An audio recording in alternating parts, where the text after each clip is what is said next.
Winter had a way of swallowing sound on the high plains. Snow muted the world, sleet scraped across tin roofs, and cold crept through even the toughest hides. Out there, far from the nearest town light, Cole Branning lived in a lined shack the size of a freight wagon and twice as lonely. It sat against a ridge like an afterthought, smoke drifting from its chimney in thin, stubborn ribbons. Cole didn't mind the quiet; most days, he counted it as a companion. But that night, the world outside shifted. Something changed in the wind. Sleet hammered the shack like a fistful of nails. Cole had just banked the fire and stepped toward the door when his horse, tied in the lean-to outside, gave a sharp, warning snort. Cole froze. Another sound, soft, collapsing, cut through the storm. He swung the door open. A woman dropped forward from the darkness, falling into the spill of lantern light like she'd been held together only by willpower. Bruised. Bareheaded. Her dress is torn. Cold clung to her like a second skin. She hit the wooden step and didn't move.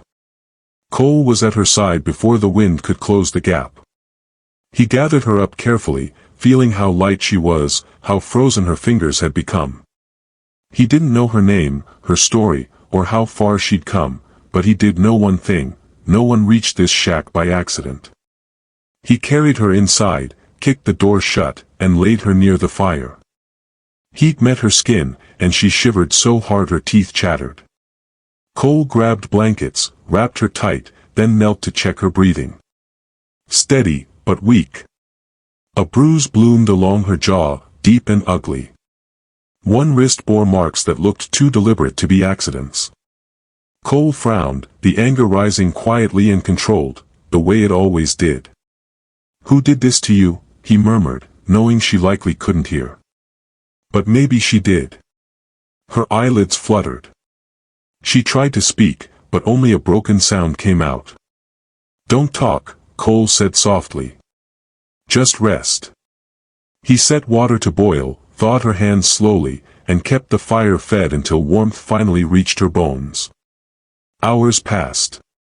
The storm screamed itself hoarse, then settled into a steady hiss against the roof. By the time first light struggled over the horizon, the woman slept without trembling. When she finally stirred, the fire crackled brightly. Cole sat in the chair beside her, arms crossed, hat resting on his knee. She opened her eyes and immediately tensed, trying to push herself upright. "Easy," he said, not moving an inch. "You're safe." Her gaze darted around the shack, door, window, his gun belt hanging on the wall. She seemed to check every possible escape route. Her breath came quick, shallow. "I ain't worth keeping," she whispered, voice raw as scraped stone. Cole's brows tightened. That wasn't the first thing an ordinary runaway said. That was something a scared soul said, someone who believed it. "You're not going back into that storm," he answered plainly.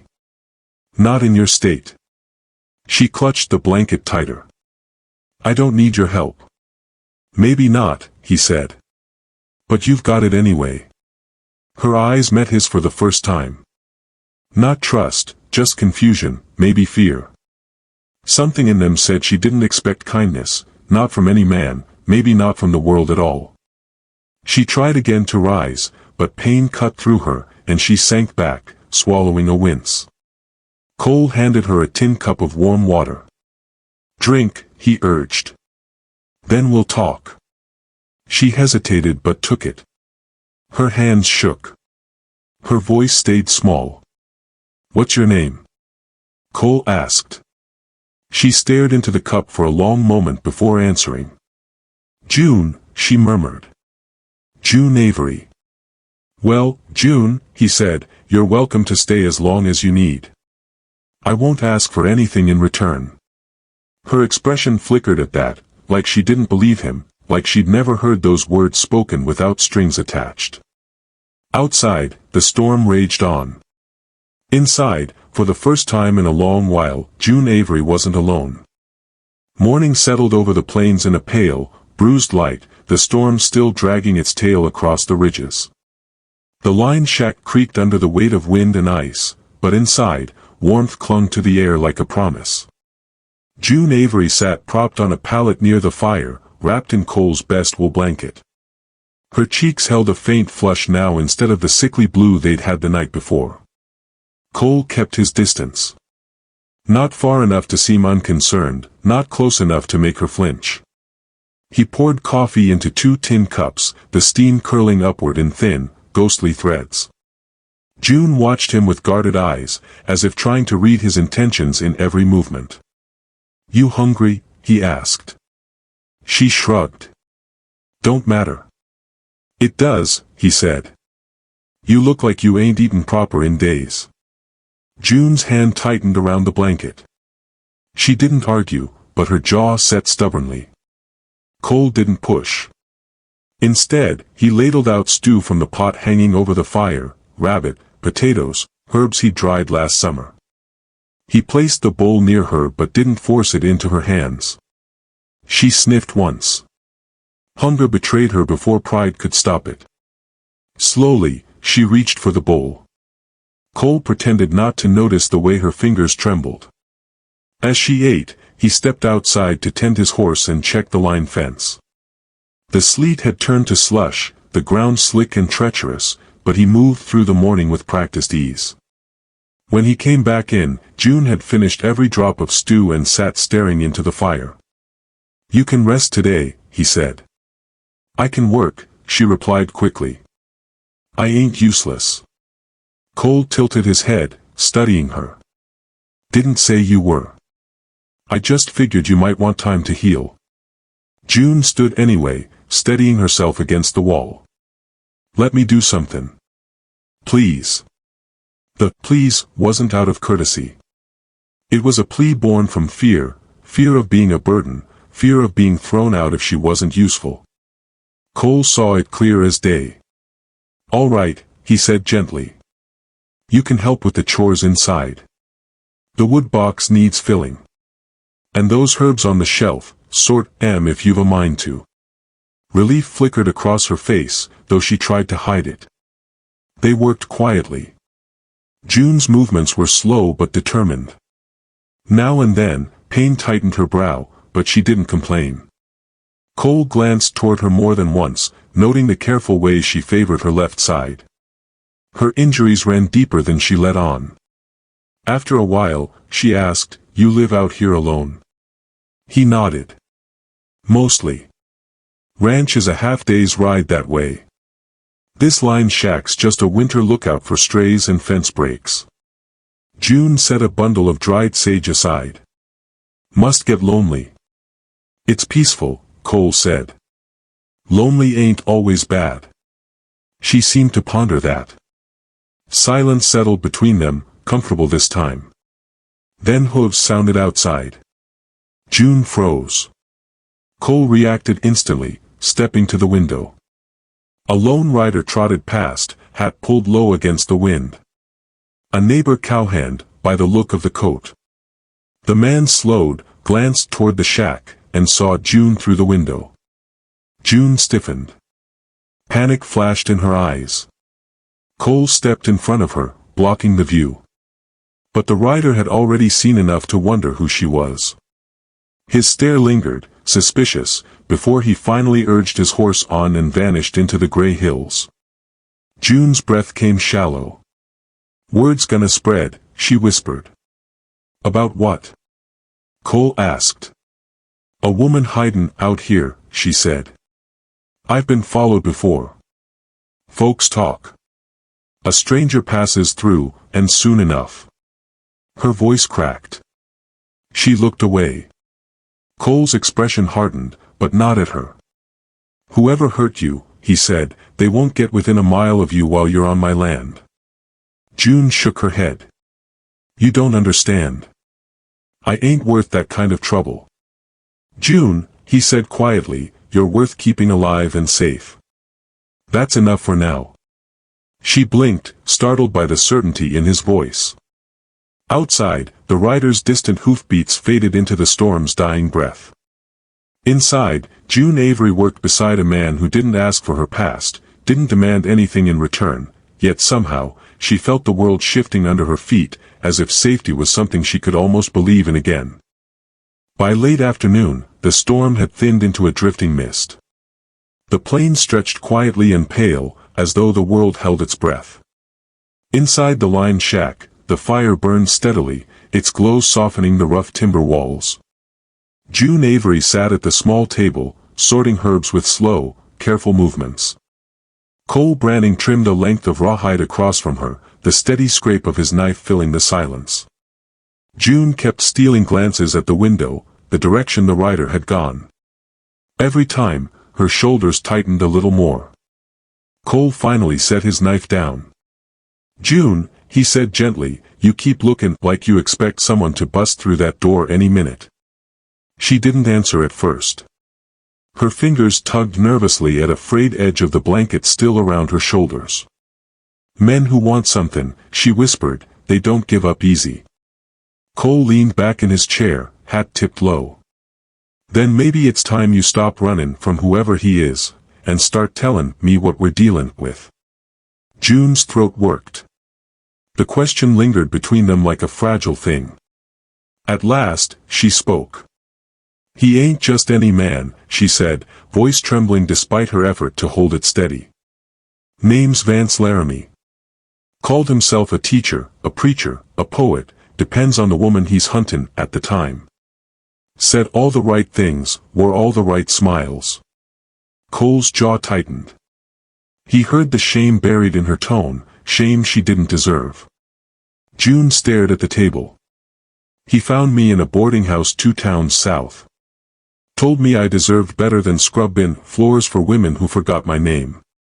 Told me he cared." She swallowed hard. "He was lying. He took my savings, said it'd buy us a fresh start. Then he gambled it all away. When I argued, he showed me what kind of man he really was." Her hand lifted unconsciously to the fading bruise on her jaw. Cole's eyes darkened. "He hit you. More than once." June's voice cracked. "Then he told folks I was crazy, ungrateful, and dangerous. That I'd stolen from him. They believed him, he talks so smoothly.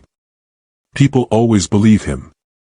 Cole exhaled slowly, anger simmering beneath the calm. "And now he's looking to take you back. Not to keep me," she said softly.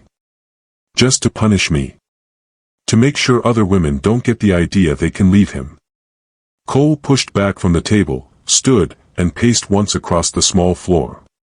His boots struck the boards with a steady, controlled weight. "You're safe here," he said firmly. "He won't lay a hand on you again." June shook her head, fear shining through the cracks in her composure. "You don't know him. He'll come with stories. With men who owe him favors. Folks listen. They always do." "Not me," Cole said. "Not this time."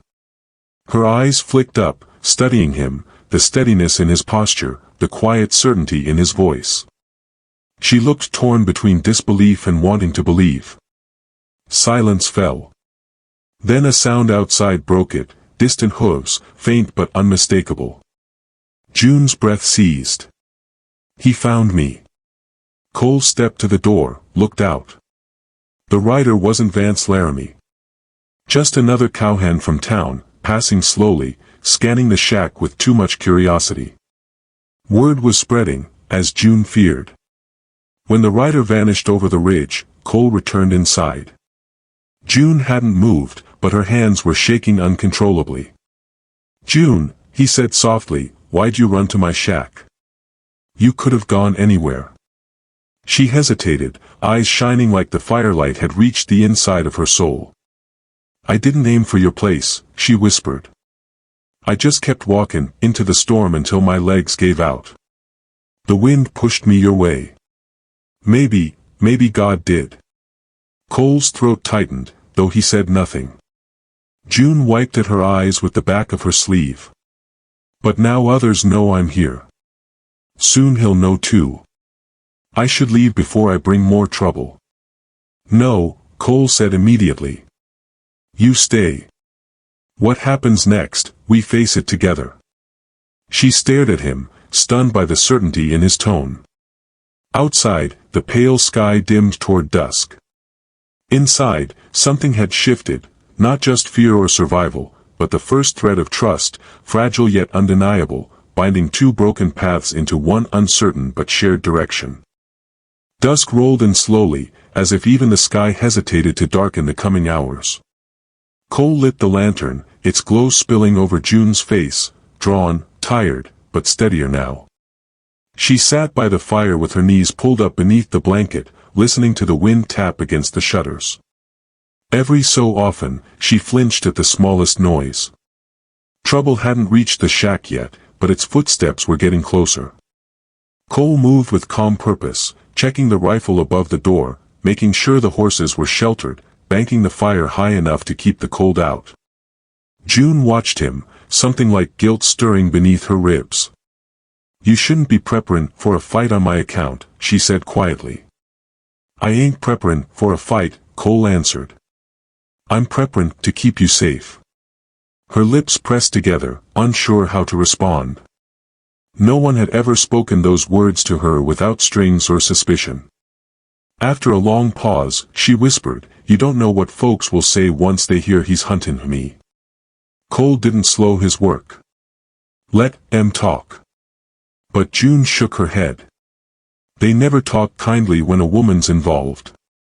And they talk even worse when she's running from a man they think she owes." Cole straightened, wiping his hands. "June, you don't owe Vance Laramie a damn thing." Before she could answer, a sharp rattle at the door jolted her upright, but it wasn't a knock. Just the wind snatching at the latch. June sagged back, breath shaking. Cole pulled out a chair and sat across from her. "Tell me what you think happens next." June stared into the fire, watching the flames bite at the logs. "He'll come to town pretending to be a heartbroken victim. Folks trust his smooth talk. He'll claim I stole from him. That I'm unstable." Her voice thinned. "And once enough people believe him, he'll come get me, easy as pickin' a berry off a bush." "Not while you're here," Cole said. "That's the part you don't understand," she said bitterly. "People will see it as you protectin' another man's woman." Cole's jaw flexed. He'd heard gossip swirl before, harsh, quick, and poisonous. June wasn't wrong. Some townsfolk loved trouble more than the truth. The next morning, her fears proved right. Cole saddled up early to fetch supplies from town. June insisted she could manage alone for a few hours, though anxiety clung to her every word. When Cole left, she watched from the doorway until he disappeared down the trail, a lone figure against the pale winter world. Hours later, gossip returned before he did. Cole rode back with a tightened expression, tossing a bag of flour onto the table. His shoulders carried a heaviness June recognized. "What happened?" she asked, dread sinking deep. Cole exhaled. "A couple of townsfolk saw the tracks around the shack. That rider yesterday talked more than he should have. Word's goin' around that I'm harborin' a woman who belongs to someone else." June closed her eyes as shame washed through her. "I told you. And I told you it doesn't matter," Cole said firmly. "Not to me." She opened her eyes, and froze. Outside, 3 riders approached the shack from the ridge, cutting silhouettes against the pale sky. Their horses picked through the snow with slow, deliberate steps. June recognized one of them instantly from a distance, the stance in the saddle, the arrogance in the tilt of his shoulders. Vance Laramie. Her breath vanished. She stumbled back, hitting the table. Cole stepped to the window, his voice going quiet and sharp. "June. Get behind me." The riders stopped a dozen paces from the door. Vance called out, loudly enough for the whole valley to hear. "Branning. I hear you've taken what's mine." June trembled, clutching the back of a chair. She waited for Cole to tell Vance to take her and leave. That was how such stories usually went, women as burdens, traded or surrendered. But Cole stepped outside instead, shoulders squared, eyes steady. "She ain't yours," he said. Vance smirked.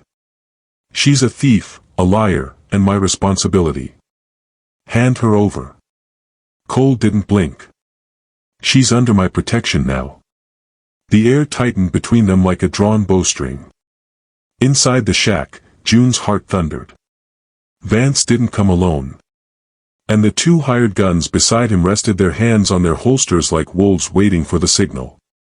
The standoff had begun, and the town's whispers had already taken sides. But June, watching from the shadows, realized something she hadn't dared believe before. Cole Branning wasn't going to let her go. Not to the storm. Not to her past. Not to the man who broke her. Night pressed down across the plains, thick as a blanket thrown over the world. A hard frost glittered at the edges of the lined shack's windows, and the lantern's glow flickered like a heartbeat in the dim room. Inside, June sat at the table, hands clasped so tightly her knuckles blanched. Cole stood by the door, staring into the dying fire as if sorting through things too complicated to say out loud. After Vance Laramie's public accusation earlier that afternoon, the valley felt different, watchful, listening. Cole had held his ground, refusing to hand June over. Vance had ridden off with a smug grin, promising he'd return. Not alone. Never alone. June felt every moment of it settling into her bones. "You didn't have to stand up to him," she said finally, her voice thin with leftover fear. "Now the whole town thinks you're harboring a runaway. They'll blame you for whatever comes next." Cole turned, leaning a forearm against the doorframe. "Let them blame me." "That's easy to say," she murmured. "June," he said, steady as bedrock, "my reputation ain't worth more than your safety." Her throat tightened. She had never met a man who valued her over anything: money, ease, convenience, pride. Certainly not over gossip. The warmth of the shack couldn't soften the cold inside her chest. Cole didn't push her to speak. Instead, he set a pot of beans on the fire to warm and slowly sat across from her. She braced for questions he'd earned the right to ask. Why didn't you fight back sooner? Why did you believe Vance? Why didn't you leave him before he hurt you? But Cole asked none of them. Instead, he said, "Tell me what you think happens if Vance comes back tomorrow." June swallowed. "He'll bring more men. Folks who owe him or fear him. He'll say I tricked him, or stole from him, or that you're keeping me for yourself." Shame crawled up her throat. "And some people will believe him." She waited for anger. Disappointment. Even regret. But Cole simply nodded, accepting the truth without flinching. "Then we show the town what's really going on." June blinked. "We?" "Cole, you can't risk." "I can risk whatever I choose," he said. "And I choose not to let Vance hurt you again." June lowered her head, her voice breaking. "I ain't worth this trouble." Cole leaned forward slowly, gently, like approaching a skittish colt. "June, who told you that?" No one had ever asked it like a real question before. June stared at the fire, feeling its light dance over the parts of her she tried to hide. "My father," she whispered. "Each time life knocked us down. Each time I tried to hope for something better. I grew up hearing it." She swallowed hard. "Then Vance made sure I believed it." Cole's face tightened, not with anger toward her, but toward every voice that had carved that lie into her heart.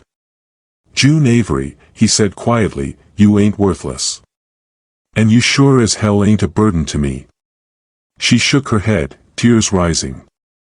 "Then why does protecting me feel like it's ruining your life?" "It ain't," Cole replied. "It's given it purpose." The words hit her like warmth she'd never known. She covered her face with her hands, her shoulders shaking. She cried quietly, deeply, the kind of tears a person cried only when the truth cut deeper than fear. Cole didn't reach for her. He simply sat close enough for his presence to speak what words couldn't. When she finally lifted her head, he said, "Tomorrow, we ride into town. Together. We tell the sheriff what Vance did. We start gathering folks he's scammed before. There's more out there, I promise you that." June's eyes widened. "You want me to stand in front of the whole town? Tell them what really happened?" "It's the only way to stop him," Cole said. "And I'll be right next to you." Fear rippled through her at the thought, but beneath it, something else stirred. Something she hadn't felt in months, maybe years. Strength. Outside, the wind shifted, carrying the scent of coming snow. Trouble was closing in. Vance wouldn't wait long to strike. But for the first time since she'd fled into the winter storm, June Avery didn't feel like she was running anymore. She felt like she had someone worth standing with. And maybe, just maybe, someone worth believing. Dawn broke in a thin line of pale gold, stretching across the frozen plains like a hesitant promise. Cole saddled his horse while June stood nearby, tugging her coat tight around her shoulders. Her breath clouded in the cold, her nerves just as visible. Today, they would ride into town. Today, she would face the truth she had spent months running from. Cole tightened the cinch, then glanced at her. "You sure you're ready?" "No," June said honestly. "But I reckon running ain't kept me safe either." Cole helped her mount, though she didn't truly need the assistance. Fear made her hands shake, but she climbed with a steadiness that surprised even her. When they started down the trail, the line shack stood small behind them, smoke drifting like a farewell banner. The ride was quiet at first. Snow crunched beneath the horses' hooves. Frost clung to the mesquite bushes like silver lace. June watched the horizon tighten around the town ahead, every step tightening the coil of fear in her chest. At the halfway point, Cole slowed his horse and nodded toward an old stage stop at the base of a rocky hill, half collapsed, abandoned years ago. June's breath caught. The place carried a weight she couldn't name. "Why we stoppin'?" Cole swung down from the saddle. "You're tremblin'. Better we talk before we reach town." June stared at the ground. "I'm fine." Cole walked to her, not touching, just standing steady as a fence post. "June, if you go into town believing you got no worth, Vance'll tear you apart without liftin' a hand." The truth stung. She slid off her horse and stepped inside the stage stop. The walls sagged inward, beams gray with age. Sunlight leaked through a hole in the roof like a spotlight, catching the dust floating in the cold air. "This place feels familiar somehow," she whispered. "It's where I found you," Cole said quietly. June froze. "What?" "3 weeks ago. I was riding to check the north fence line. Saw tracks headin' this way, small boots, stumblin'. I found you passed out right there." He nodded at a broken bench. "You woke later and ran off again. I figured you'd gotten someplace safer." His voice softened. "You didn't. Storm caught you long before my shack did." June stared at the crumbling walls, imagining herself there, broken, desperate, lost. Shame surged like a tide. "I don't remember. I just remember the cold." "You were hurt badly," Cole said. "And scared half out of your mind." June pressed a hand against the rough wood. The truth settled heavily. She'd crossed this same spot twice, once running from pain, now returning to face it. Cole stepped inside, boots crunching on old debris. "June, why'd you run from me that first time?" Her throat closed. She wanted to tell him it was cowardice. Or habit. Or instinct. But the truth crawled forward instead, fragile and small. "Because people don't keep me," she said quietly. "Men especially. They use me, hide me, lie to me, or hurt me." Her voice shook. "I didn't think you'd be any different." A silence settled, sharp, but not cruel. Cole finally spoke, voice steady. "And now? June looked up at him, afraid to speak, afraid not to. I still don't understand why you care so much. Because you deserve someone to, he said simply. June's lip trembled. I ain't earned that. You don't have to earn it, he answered. You just have to believe it's possible. Tears welled in her eyes, but she blinked them back. Cole. I ain't strong enough to face him. That ain't true. He stepped closer, his presence warm despite the cold. You walked into a storm with no reason to believe you'd survive. You left a man who controlled every piece of your life. You've been fighting this whole time. She swallowed hard. But what if the town believes him over me? Then they'll answer to me. But June, you speak your truth anyway. The words wrapped around her like a blanket she didn't know she needed. She stepped away from the broken bench and drew a breath, deep, shaking, determined. Okay, she whispered. I'll do it. I'll tell the sheriff. I'll testify. Cole nodded once, pride flickering briefly in his eyes. Good. We'll gather every victim he's left behind. We'll give the law something they can't ignore. A sudden noise shattered the stillness, hoofbeats, rapid and tearing across the frozen ground. June stiffened. Cole's hand went to his sidearm. From the ridge above, a rider appeared, fast, furious, unmistakably familiar. Vance Laramie. He had followed them. The past hadn't waited for town. It had found them here, at the very place June first collapsed, alone in the cold. But she wasn't alone anymore. And this time, she wasn't the one running. Cole Branning had been shot before, grazes, flesh wounds, a through-and-through in the calf once, but nothing felt like this. Nothing felt like cold iron buried deep in his ribs, stealing breath like a thief working fast in the dark. The world spun, blurred, then steadied as he forced himself upright. June's cry still rang in his ears. She was alive. He'd seen Flint drag her out of the barn, one arm clamped tight around her waist, the other holding a pistol against her ribs. Her face had been pale, terrified, but her eyes, Lord, her eyes had been locked on Cole. Not Flint. Not the gun.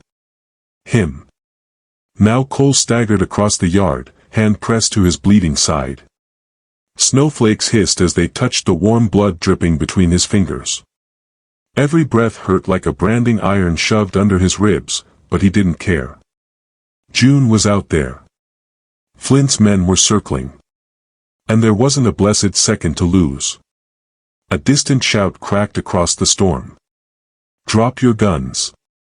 Drop 'em or she dies. Flint's voice. Harsh. Triumphant. The drawl of a man who'd taken, hurt, and owned without consequence his entire life. Cole dragged himself behind the wagon, lifted his head enough to see. Flint stood at the edge of the clearing, June held tight in front of him like a human shield. 3 of his goons spread out behind him, rifles drawn. June's wrists were raw, rope biting into her skin. Blood stained the corner of her mouth. But her chin was lifted. Defiant. Even now. Even after all he'd done to her. Cole's heart clenched. She ain't breakable, he thought. She ain't weak. But she's also running on nothing but fear and grit. And he'd promised her, promised without saying the words, that she'd never be alone again. He glanced behind him. The barn door hung half open, snow swirling inside. The old Winchester June that had been grabbed earlier lay just a few paces away, knocked loose in the scuffle. If he lunged for it, he'd expose himself. Flint would shoot him dead before he got a finger on the trigger. He breathed hard, mind racing. Was this how it ended? June was forced back into hell. Him bleeding out in the snow with nothing but regret for company. A flicker of movement caught his eye. Behind Flint's men, barely visible through the drifting sleet, Marlowe, the ranch hand Cole had sent for earlier, crawled along the side of the fence, rifle in hand. Not close enough to shoot without risking June. but close enough for something else. A distraction. A small one. Barely worth calling a chance. But a chance all the same. Cole whispered under his breath, "All right then, June. Hold on, sweetheart." He straightened slowly, clutching his side, and stepped out from behind the wagon. Flint barked a laugh. "Well, look at that. The cowboy bleeds pretty." "Let her go," Cole rasped. "This ain't between her and you. Never was." "Oh, it is now." Flint yanked June closer, making her gasp. "She stole from me. Ran from me. Belongs to me." "No," June shouted, voice shaking with fury. "I don't belong to anybody." Cole's chest swelled with something fierce and protective. He took another step forward. Marlowe rose behind the far fence, waving his hat just for a heartbeat, just long enough for Flint's men to turn. It was all the opening Cole needed. He lunged, not for the Winchester, but straight toward Flint. A shot cracked. Pain exploded through him. His knees buckled, but he didn't stop. He slammed into Flint just as the man fired again. The bullet meant for June tore into the snow instead. They crashed to the ground, rolling. June fell free, scrambling away. Flint swung wildly, pistol whipping against Cole's skull. Stars burst behind his eyes. He grabbed Flint's wrist, using the last of his strength to twist. A single gunshot echoed. Flint's body went limp. Cole collapsed beside him, breath thin, shallow, ragged. He wasn't sure whose gun had fired. Didn't matter. June was safe. Safe because he'd charged into lead and fury without hesitation. June scrambled to him, hands shaking as she cupped his face. "Cole, Cole, look at me. Stay with me. Please." He tried to smile but only managed a grimace. "Told you. I don't let go." Tears spilled down her cheeks, raw, desperate, honest. She pressed her forehead to his. "And I ain't leaving you. Not after this. Not ever." The storm howled. The world blurred. Darkness tugged at the edges of his sight. But June's voice, June's hands on him, held him tethered. He'd pay the price. He'd bleed. He'd fall. But he'd do it for her. Because love in the Wild West wasn't soft. It was a storm. A vow. A last-ditch sacrifice. And he'd make it again. Every time. The storm had passed. Snow lay thick across the plains, silvering every fence post, every ridge, every lone tree that had survived the winter's bite. The world felt quiet now, like it had been holding its breath for the past 2 days, and finally let it go. Cole Branning sat on the porch of his lined shack, bandaged arm resting across his lap. The bleeding had stopped, though soreness ran deep. But nothing hurt as much as it had before, not compared to the weight lifted from June's shoulders. June Avery moved slowly toward him, boots crunching in the crisp snow. Her cheeks were flushed from the cold and tears she hadn't fully shed. Her eyes, though, held something different now, something steadier, warmer, braver. She stopped a few steps away, taking in the small shack that had been a sanctuary and a battleground all at once. Cole looked up at her, a faint smile tugging at the corners of his mouth. "You ready to come in?" he asked. "The fire's still warm." June hesitated, then shook her head. "I want to stay out here a moment." She moved closer, letting the snow crunch beneath her boots. "Cole. I reckon I never truly understood what worth meant. Not for me. Not for anyone." Cole's eyes softened. He leaned back slightly on the wooden railing, studying her. "Maybe you just hadn't been around the right people." She smiled faintly, but it was tinged with humility. "I always thought people left. I thought I wasn't worth keeping." Her voice broke on the last words. "But, you stayed. Through the storm, through Vance, through all of it. You didn't let me go. Cole shrugged, but his voice held steady warmth. Told you I don't. June stepped closer, letting her hand brush against his. The warmth of her fingers seeped through his bandages. She looked down, a small, hesitant smile forming. Maybe I am worth keeping. Good, he said softly, lifting her hand to his lips and pressing a gentle kiss there. I told you, I don't let go. They stood like that for a long moment, the silence between them more comfortable than any words could be. Outside, the snow glimmered in the afternoon sun, sparkling like shards of broken glass turned to diamonds. The lined shack, small and weathered, seemed to glow in its own quiet way, a refuge built from sweat, scars, and the steady hands of a man who didn't bend to fear. Later, inside the shack, June tended to the fire while Cole checked the horses. She moved with more confidence than before, unafraid, unhurried. Cole watched her, chest swelling with a mix of pride and something softer, something deeper than words. She was healing. And somehow, in the process, so was he. By supper, the stew simmered on the stove, its aroma filling every corner. Cole and June sat at the small table together, hands occasionally brushing. There was laughter now, quiet but genuine, woven into the rhythm of the fire's crackle. Outside, the valley lay serene, blanketed in snow, as if even the earth itself approved of the peace finally earned. When the meal ended, Cole stood and moved to the door. He looked out over the plains, then back at June. You'll be safe here, he said. Not just from Vance or anyone else. From the world, from the storm, from everything that tried to tell you otherwise. June's eyes shimmered with tears, and she pressed her hand to his chest. I believe it now. Not just because you said it. Because I know it. Cole lowered his head to meet hers, brushing a gentle kiss across her forehead. Good. That's all I ever wanted you to know. Outside, the sun dipped toward the horizon, painting the snow in shades of gold and pink. The wind whispered across the plains, carrying the scent of cedar and frost, a soft reminder that life went on, and that even in the harshest land, warmth could be found. June leaned against him, feeling the steadiness of his heart beneath her hand. For the first time in a long time, she didn't fear the future.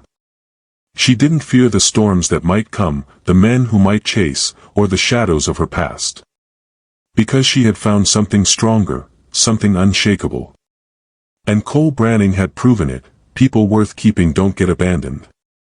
They stayed there together on the porch, wrapped in the quiet glow of firelight and love, watching the plain stretch forever before them. And in that moment, June whispered again, barely audible, maybe I am worth keeping. Cole's grin was slow, gentle, certain. Good. I told you, I don't let go. And for the first time, June believed it completely. The lined shack stood behind them, a small, steadfast home in a vast, unforgiving world. Outside, the snow sparkled, and inside, two hearts had found a place to rest. The Wild West could be harsh.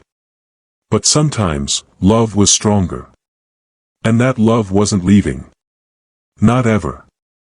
If you enjoyed June and Cole's story, hit that like button and subscribe for more heartwarming Wild West tales.